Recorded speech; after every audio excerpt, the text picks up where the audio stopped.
요즘 정말 택배 신청 많이 하시지 않습니까? 저 또한 인터넷이나 홈쇼핑이나 많은 물건을 주문하다 보니 택배가 오는 경우가 정말 많이 있습니다. 그렇다면은 딩동 하는 소리를 부를 때마다 이게 정확한 어떤 택배 기사의 벨소리인지 아니면 택배를 사칭한 그러한 벨소리인지는 아무도 모르지 않습니까? 근데 그런 것에서 너무 불편했었고, 특히 회사를 가거나 볼일을 보거나 어린 자녀를 놔두고 갔을 때마다 불편했었습니다. 불안했었습니다. 그렇다면은 이걸 어떻게 해결할까 고민하다가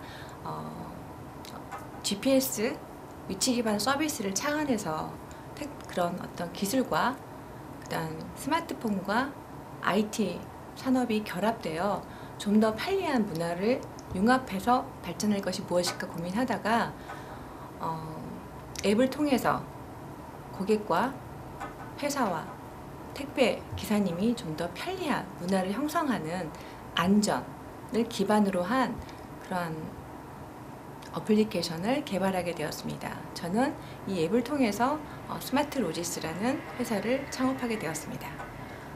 이렇게 좋은 아이디어가 있는데 과연 내가 혼자서는 한다라는 것은 사실 많이 힘들었습니다. 여태까지 긴 시간 동안 10여 년 동안 회사 생활을 했지만 혼자 창업한다라는 것은 많은 걸림돌이 있었는데 중소기업진흥청과 창업넷과 더불어서 함께 산학협력단을 이루어 나간 성신여대 스마트 창작틀이라는 홍보를 보게 되었고, 그 홍보를 통해서 지원하게 되었습니다. 제가 사업계획서를 쓰게 되었고, 그 사업계획서가 통과되어 1차, 2차를 통과가 되어서 우리나라 그 지원금을 받게 되어서 이렇게 시작하게 되었습니다. 지금 쇼핑의 패러다임은 분명히 많이 바뀌었습니다. 전에는 로드샵에서 물건을 구입하고 백화점에서 구입하고 하던 그런 패러다임에서, 쇼핑 패러다임에서 지금은 클릭 한 번으로 모든 것을 주문과 내 손안에 올 때까지 이루어지는 어떤 구매 패러다임은 바뀌었습니다. 거기에 맞춰서 사업가들도 인터넷 사업가들이 해마다 증가하고 있고, 또 그 증가한 만큼 주문 문화 산업들은 굉장히 발달하고 있습니다. 하지만 그 택배 산업 자체가, 택배 문화 자체가 지금은 인터넷 사업가들의 하나의 서비스의 형태입니다. 그 서비스가 어떤가에 따라서 그 인터넷 그 사업가들은 좌지우지한다고 말해도 과언이 아니라고 생각이 됩니다. 하지만 지금까지 가만히 생각해 보면 10년 전과 지금의 택배의 가격은 어떻습니까? 거의 동일합니다. 그때도 3,000원 전후, 지금도 3,000원 전후입니다. 그것이 과연 올바른가 한번 생각해 보았던 것이 첫 번째입니다. 또한 저 또한 주부로서 그 수많은 인터넷 주문을 통해서 받아들이는 것은 늘 만나게 되는 것은 택배 기사님이었습니다. 정말 친절한 부분도 계시지만 좀 불편한 분도 계시고, 띵동하고 배를 눌렀을 때 이분이 정확하게 택배 기사인가 라는 것도 불안한 마음이 있었습니다. 저 또한 그랬는데 자녀만 두고 외출했을 경우나 회사를 갔을 경우는 더더욱 불안했었습니다. 그렇다면 이러한 부분들을 해결하는 것이 무엇인가 라고 두 번째 생각하게 되었습니다.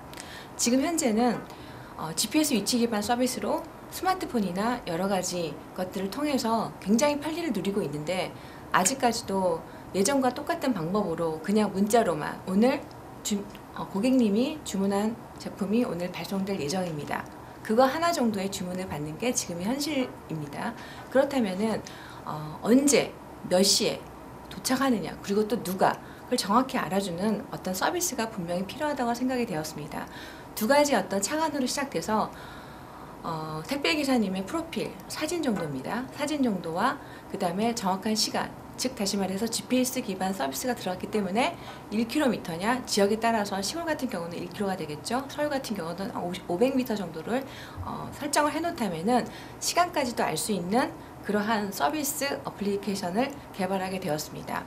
즉 그렇다면은 우리는 안전하게 택배 기사님의 얼굴을 통해서, 전송된 얼굴을 통해서 편리한 마음으로 정확한 예정된 시간에 딩동이라는 소리와 더불어서 편안한 마음으로 문을 열고 택배사님을 통해서 우리가 물건을 받을 수 있는 현실을 만들고 싶습니다. 그렇다면은 우리 지금까지 안전에 대한 지불을 하지 않았기 때문에 너무나 큰 사고들이 올 한 해에 우리 많은 사람들의 마음을 아프게 하였습니다. 세월호 사건도 그랬고, 그 다음에 환풍기 판교에서 있었던 환풍기 사건도 마찬가지였습니다.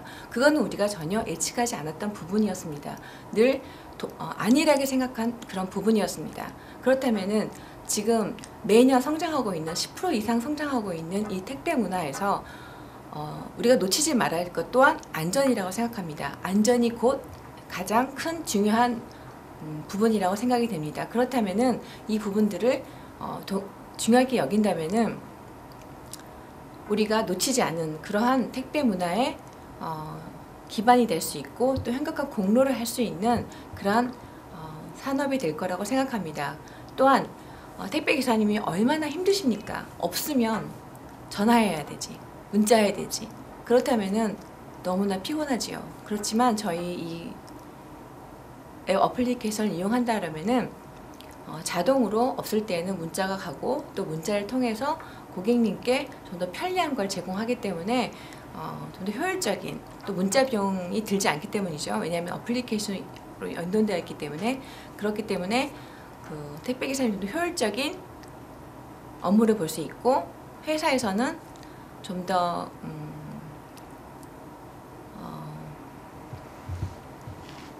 갑자기 말이 생각이 안 나네. 회사의 가치가 좀 더 상승될 거라고 기대하고 있습니다. 그런 세 가지 부분, 회사와 기사님과 고객님, 이 세 삼각형에 대해서 안전한 그런 문화를 만들어갈 수 있는 게 저의 꿈이고 비전입니다. 이러한 비전이 있음에도 불구하고 혼자 창업한다는 건 쉽지 않았습니다. 많은 회사 경력과 그런 부분들이 저에게 진행할 수 있는 동기부여도 되었고, 진행할 수 있는 어떤 모든 것을 사업 계획서를 쓸 수 있었지만은 회사를 다닌 것과 창업한다는 것은 많은 차이가 있었습니다. 그런 고민하고 있는 중에 중소기업청에서 진행하고 있는 성신여대 산업협력단과 도움을 받아서 제가 이렇게 창업하게 되었고 지금까지 회사를 운영하고 있습니다.